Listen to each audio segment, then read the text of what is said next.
down, you have Ernest Yao Enim of the MPP. Pair this analysis stroke analytics taking that lead. Now, when likely voters model is used, Ernest Yao Enim is likely to obtain 66% of the votes. That's the prediction. Right. Kwekudua 20%. And then you have Kwesi Amankwa, that's the NDC candidate, predicted to be taking some 14% share of the votes. And Kwekudua, another independent candidate, tipped to get 1% of the votes. Now, well, this one will interest us all. Approximately 36% of voters said they would likely be influenced by the late road projects being undertaken in the constituency. The poll found that 65% of voters who said they were likely to be influenced by the project intend to vote for Ernest Yao Enim, and 61% who said they were unlikely to be influenced also intend to vote for him. So make no bones about it. There's a reason why developmental projects occur when it's time for election. Fantastic. You see, 36% of the persons who were sampled said that yes, they would likely be influenced by what's going on. And that's normal with the Ghanaian electorate. I mean, I've seen the Honorable Matthew Poku Prempe suggest in one of the videos, the campaigns in Kumawu, that one voter, one T-shirt. And for him, he believes that because the MPP T-shirt is beautiful, people will not take it and not wear it, and people will be swayed by that. So if they can't organize rallies, they should rather push the monies into production of T-shirts and share. I found it quite interesting, but that's what the local politics is. People are swayed by many different things, small things, and all of that. I mean, somebody will be so livid that the roads are now being constructed. Somebody would be indifferent about it. Somebody say, well, finally, I mean, it's here anyway, so let's go with it. I thought that was interesting to note. Now, on the question of whether the government treated the late NP unfairly, only 26% of voters agreed with that notion, while 62% disagreed. 12% did not have an opinion. Political observers believe the race will be tight, as the late MP won his 2020 race marginally. Additionally, analysts believe that with the current economic crisis, the government could be given a bloody nose, with a potential threat to its slim majority in parliament if the seat is lost. However, this may not materialize. Now, the poll, which was carried out on 20th May, had a sample size of 544 with a confidence level of 95% and a plus 4.16% margin of error. So that's a summary of what was done. In terms of the results on the ground, in 2020, for example, the Kumawu constituency had Nana Addo Dankwa Akufo-Addo of the MPP polling 23,502 votes that represented 80.69% of the votes. John Mahama of the NDC got 5,325, that's 18.28%. Christian Andrews Gum, he got 131, that's 0.45%. Ivor Kwabena Greenstreet of CPP, Electric Shock Shake, he had 90 votes, that's 0.31. Alfred K. Walker had 26, that's 0.09. Donko JFP had 0.05. Hassan Ayariga had 0.03. 10 votes, that is. Nana Konedo Ajima Rawlings NDP had 0.03, that's 8 votes. Percival Kofi Akpalu had 0.02, that's 7 votes. Henry Latte had 0.02, that's GCPP. David Apaser of PNC had 0.02, that's 6 votes. Bridget Jogbanuku of the PPP had 0.01. Now, if you come to the parliamentary elections, in terms of the historical antecedent, NDC versus NPP, particularly in the presidential race, you would see that in 1996, the NPP had 61%, 61.1%, and the NDC had 38.1%. In 2000, and the NPP had 72.3%. The NDC had 25.2%. In 2004, the NPP had 74.9%. The NDC had 23.4%, which means that then now the numbers are going up. In 2008, the NPP had 82.8%, the NDC had 16.1%, and that's a sharp reduction from 23% to 16.1% in 2004 and 2008. That's the difference. And then in 2012, the NPP dropped a bit from 82.8 in 2008 to 78.6 in 2012, and then the NDC inched up his vote from 16.1 in 2008 to 20.7 in 2012, and then in 2016, 81.9 is what the NPP got, and then the NDC again dropped to 17.6. In terms of the MPship, Philip Baswa, MPP, who is now deceased, had 14,960. That's 51.11% of the votes.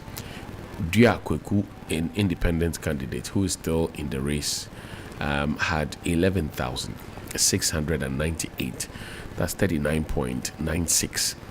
Bernard Opokuma for NDC had 2,439. So you see, even the independent candidate had more.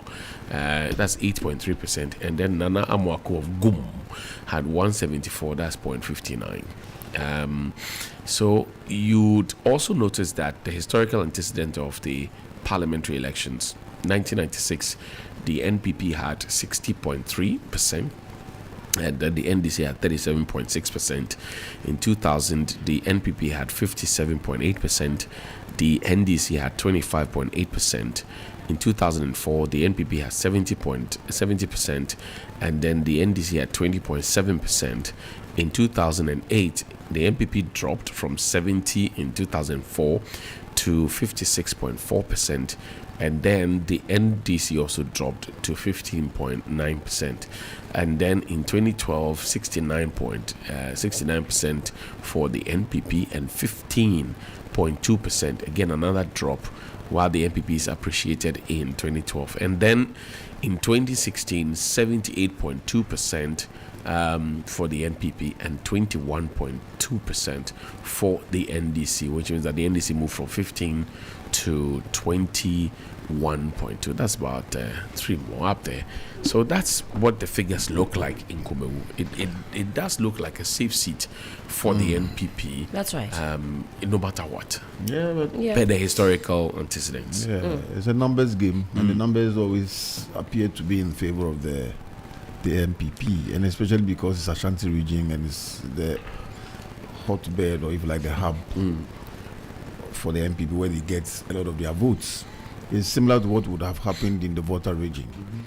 But again, I mean, how the NDC performs would also indicate what may happen in 2024, because this one is just parliamentary and it's a by-election. The country has gone through a lot of hardship. The president has agreed that there's crisis. How is that going to impact the numbers? And sometimes these independent candidates, some of them can be very strong, but in this case, it looks like the NDC, if they had played ball with the independent candidates, they could have fared better, because the numbers always don't favor the NDC. If you look at the last election, the NDC candidate came third. If I Yes. got the information right. That's right. That's right. You know, so this independent candidate may not win. But they will split the votes. Exactly. So I don't know how some of these things are done, but the strategies in the parties, if they can approach some of these independent candidates and play ball with them. In fact, What in the does recent... that look like? Sorry. Sorry, I beg, what does that look like when you say play ball? Yeah, How does that because- materialize? Because, Collaboration. You see, at the end of the day, you call them, say, look, this is, if we look at the history of the voting pattern in this constituency. Anytime we go, we either as independent candidate, you come third or we come second, like that. That's right. The MPP is always ahead of us. And if you look at the baseline figures for NDC and MPP, even at the presidential level, it's always 45-45.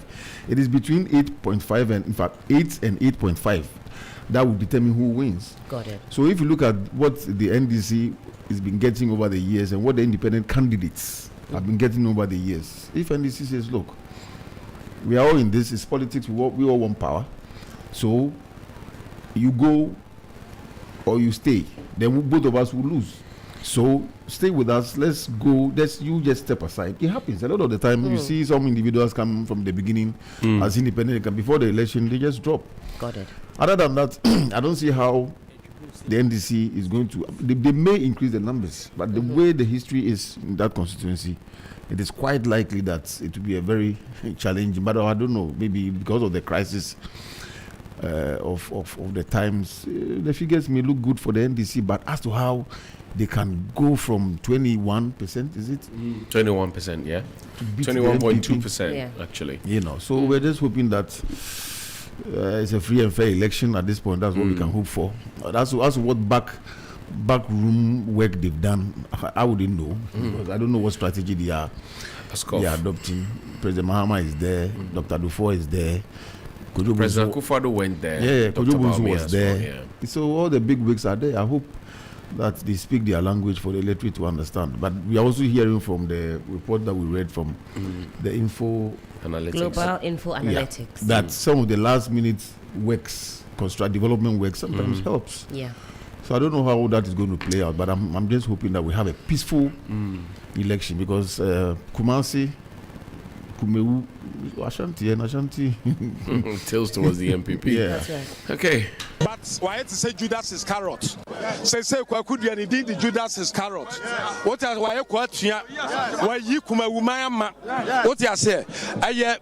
He used to be a member. So that's Chairman Woon to me is he had a bone to pick with the Kokudia, one of the guys running for independent. And in fact, there were two Kokudias there. Exactly. They had the same symbol of a bird or a dove with olive branch, and then the electoral commission had to decide on the whole as a symbol for one of them. So is the chairman saying that Kokudia was with them?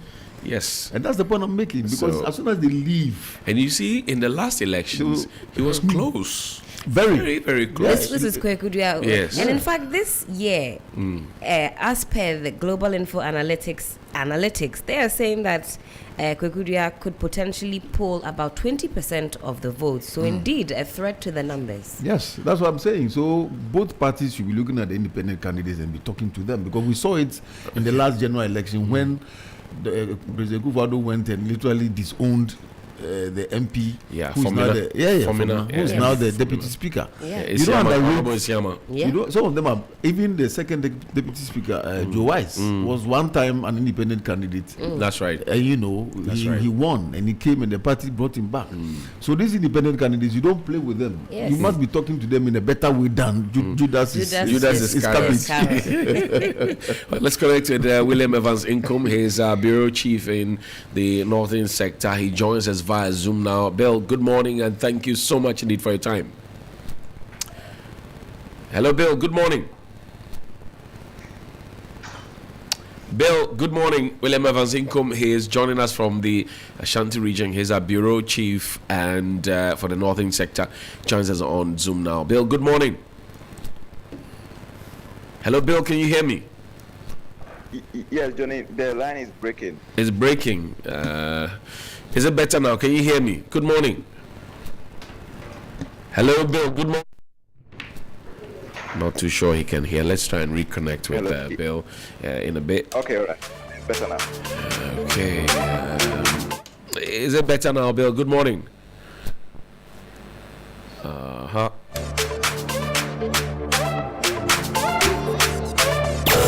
3FM Sunrise.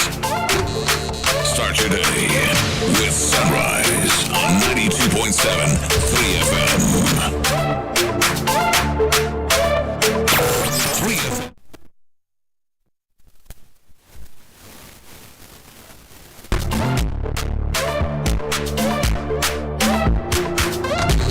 Start your day with Sunrise on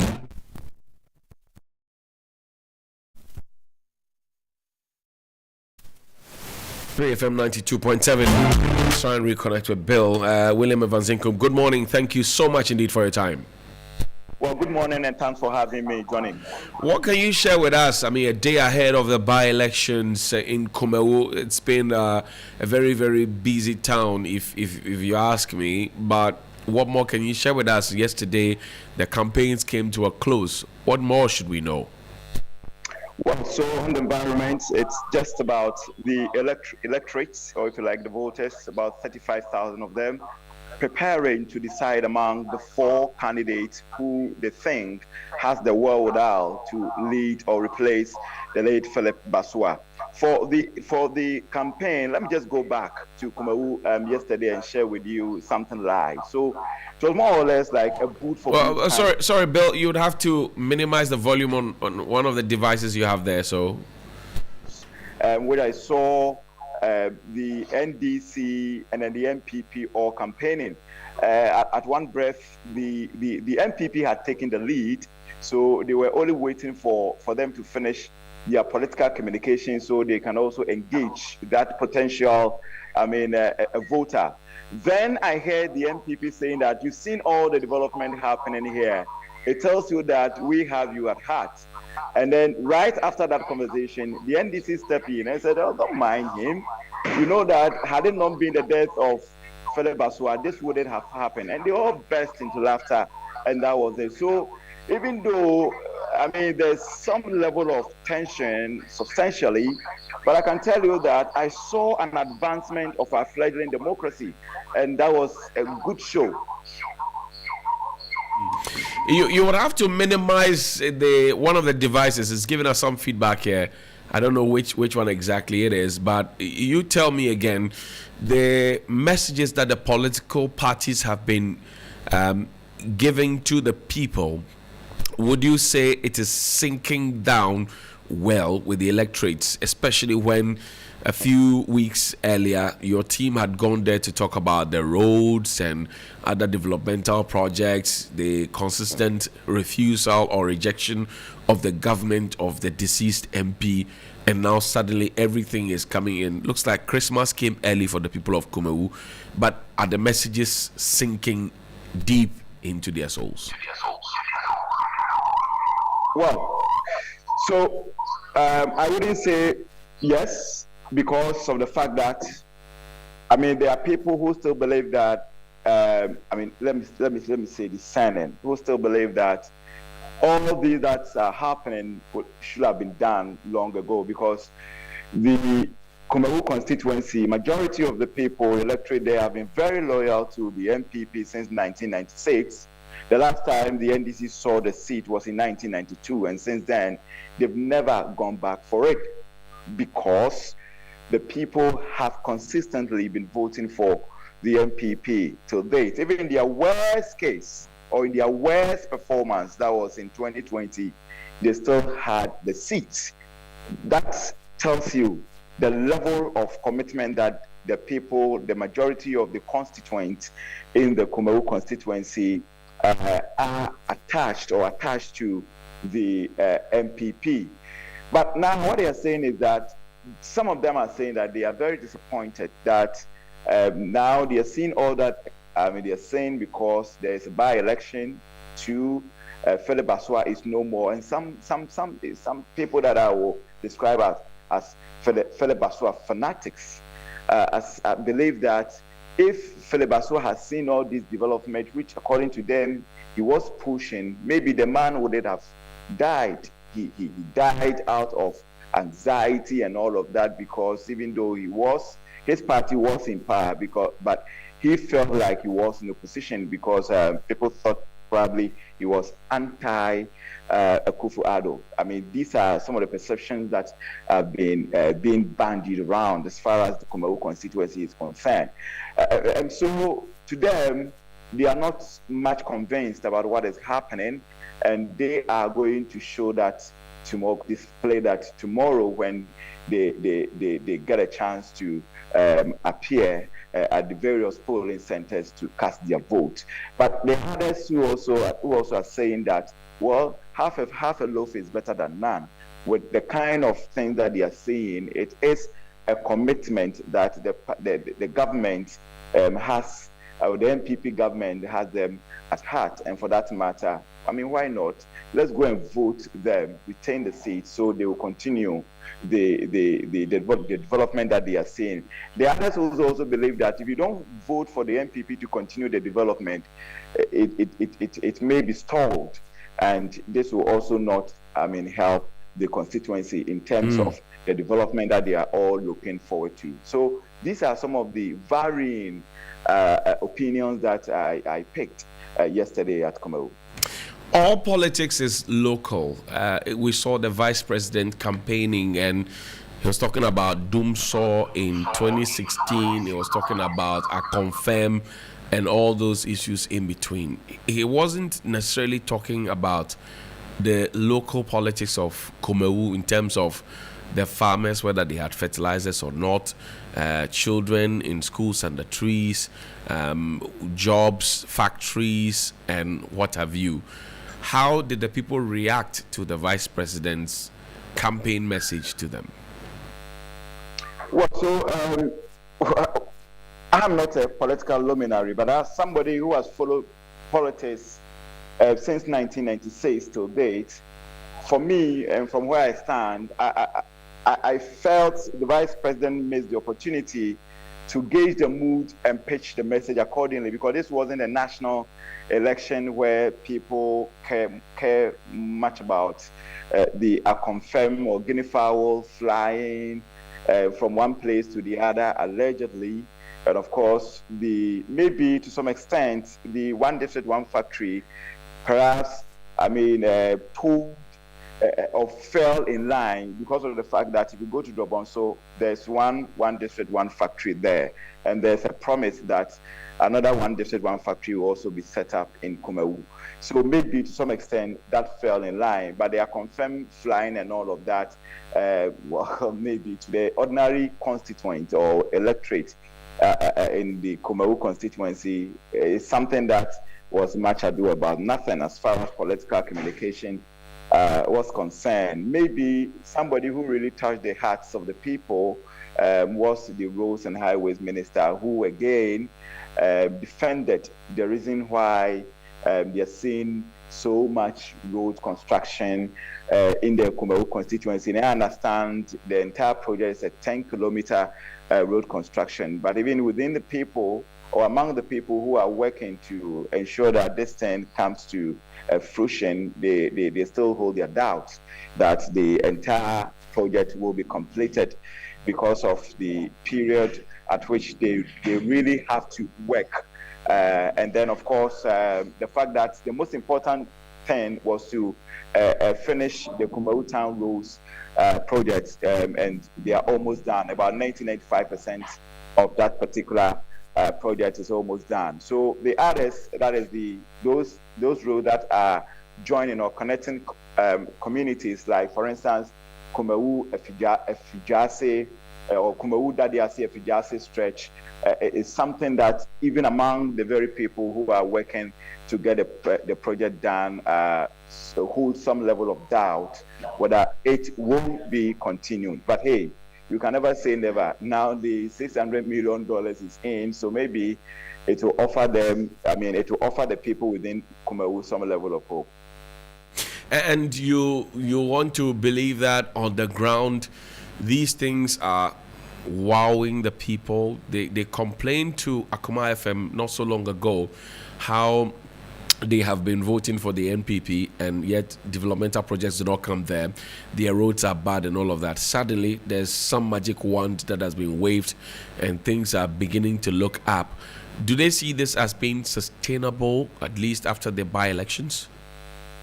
Well, so Johnny, wowing is subjective because I said earlier that not everybody is much enthused about what is happening. People are becoming more and more discerning. The people of Kumawu are becoming more and more discerning. If you look at the demography of, if I should paint a demographic picture of Kumawu to you, then you understand that a large number of people are youth, and they have been following current affairs. They've been following things, happenings in the country and elsewhere. They've also been talking about things happening within their immediate environment. So, for example, you talk about development, massive development in Dwaben, which happens to be the town of the chairman of the Council of States. Number of road projects in that particular place. Then you also move to Efijase, where massive road project is also ongoing. Then they ask themselves, why us? Why are we also not, having the same share of the national cake? Now that there is a disaster, now that there is a situation, it is now that people are showing us love. So we also show them. So these are some of the things that we got. But where there were others who also believe that, well, we were all looking for development. So now that the development is in, why don't we also give it to them? After all, the NDC, who supposed to at least give them a chase as far as election is concerned, sometimes they don't even perform well.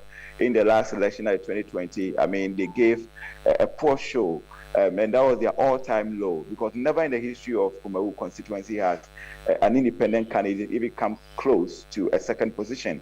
But it did happen. But if you're even talking about that, there are a number of dynamics in there, because you're talking about disgruntled members of the MPP who decided to join forces with the independent candidate, because he also he had splintered from the MPP. So there are a number of dynamics that ensure that he had what he had in the 2020 parliamentary election.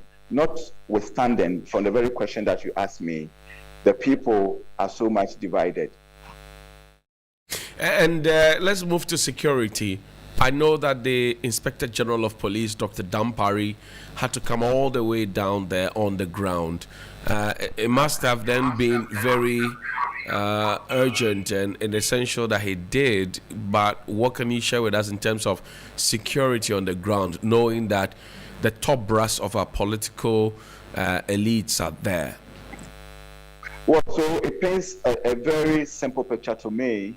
Again, I'm not a security expert, but what that tells me, at least from what I saw on the ground yesterday, is that the police has been very proactive, because I lost count the number of snap checks from Efijase to Kumawu. That is one stretch. Then there are other communities where you will have to take even detours. For instance, a place like Banko or Yoko, they all have snap checks, and consistently you see police vehicles moving. I have also lost count the fleet of police vehicles that have been deployed to Kumawu. Many. Everybody is there. Every single person is there. And it shows that they are not taking anything for granted as far as security is concerned. Yesterday, everywhere every road you take, you meet a police officer there. And then you also see military also providing some level of reinforcement. So in terms of security, I just want to believe that they are ready to ensure that lives and property, or the sanctity of the election, is actually safeguarded tomorrow. And of course, this whole commanding work is being spearheaded by the IGP himself. Bill, I thank you very much indeed for your time. We'll come to you for some more update later. As William Evans Nkum is our Ashanti Regional Correspondent and also the Chief of Bureau in the Northern Sector, joining us here on the Sunrise Morning Show on 3FM 92.7. Said, yeah, they know me, you know, Wadaroma, anybody must say, my, a junior home, a dire song, and a wabua, ama, a chimney, a pemu. District Director of Education, Ubaye, Wanemi, Kabu, Moya, Jumakesi, DC, Ghana Mampeni, another Damqua, a Kufuado, a Sinaimu. Management na ebesi jumedie ase meka school yi ba for pamo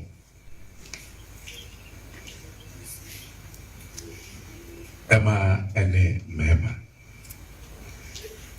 yedi kai aseda kese yɛde ma twɛdi apɔ sɛ wakran abɔ yɛn ho ban ama ɛnɛ da yi aba abɛto yɛn ɛnɛ yɛ anigye da kɛseɛ ɛde ma bɔdɔmaseman ɛne yɛn nyinaa yɛnim sɛ Nana Addo Dankwa Akufo-Addo Ghana mampanin ɛmomasua yɛade a ɔforo akonnwa kɛseɛ yi a wɔka kyerɛ Ghanafoɔ nyinaa sɛ monsɔ menhwɛ na momfa tumi ne ma me wɔde asi n'ani so ɛkɛseɛ ɛsɔhwɛ a yɛnya ne mogyedie ɛsɔɔ no hwɛeɛ no yɛhunu ho ɛmfa so bebree ɔse ɔno nko a pɛ sɛ ɔbɛyɛ krakyene lɔyɛni saa nso na mmarahyɛbadwafoɔ no nko a bɛyɛ akrakyefoɔ ɔpɛ sɛ obi biara ba ɛnso tumi yɛ awuraba ɛne krakyene. That was the Honorable Baswa. That's commissioning of a school complex.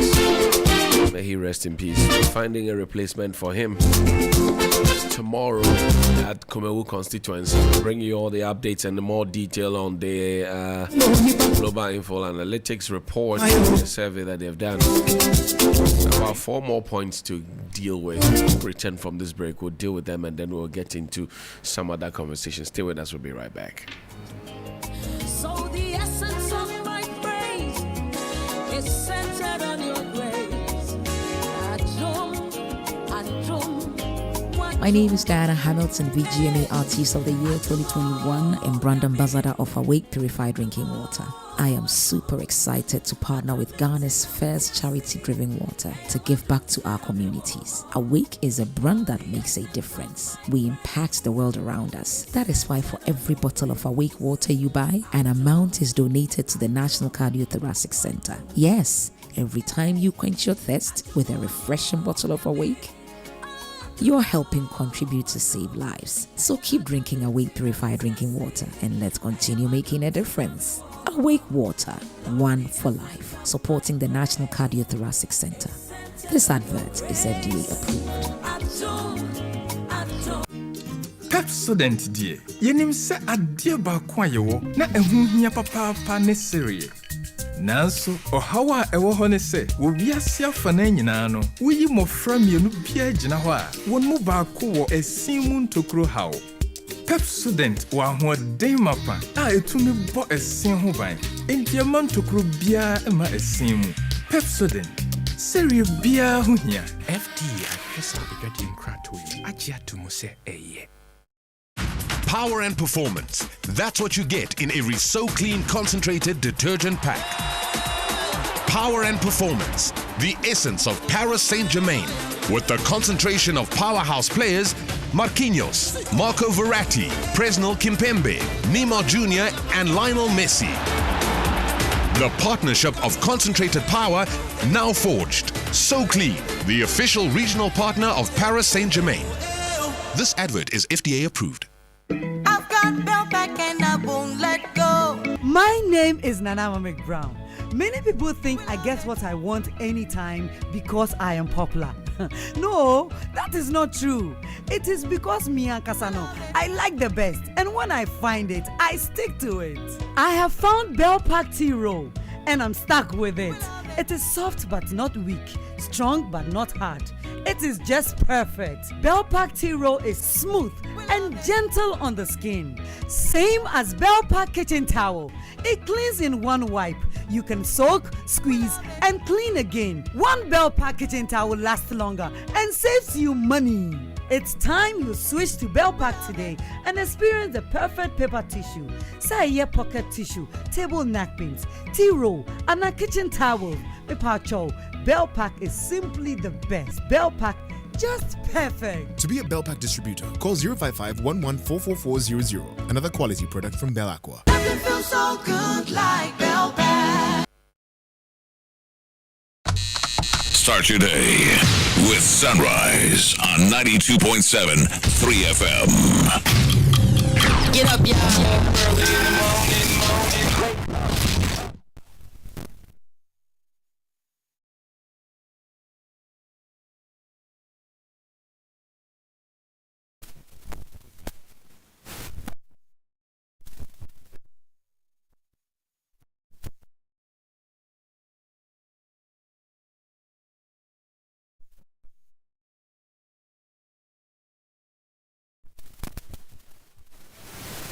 Go down low, shoulder up, hand gestures, facial expression. Give them. Go. One leg. Aye. One leg. Just one leg. One leg. 3FM Sunrise. In this world inside, it no be everybody sabi dance. So I dey do this song to teach you the basic step. I say make you know the fear, run to the dance floor. Just do as I do, and we go have a lot of fun. 3FM so Sunrise. Move one leg like this and bounce it. See, and bounce it. Go and bounce it. Now with African dance, you have to go down low, shoulder up, and just chest. Facial expression. Give them no. One leg. One leg. Just one leg. One leg. One leg. Start your day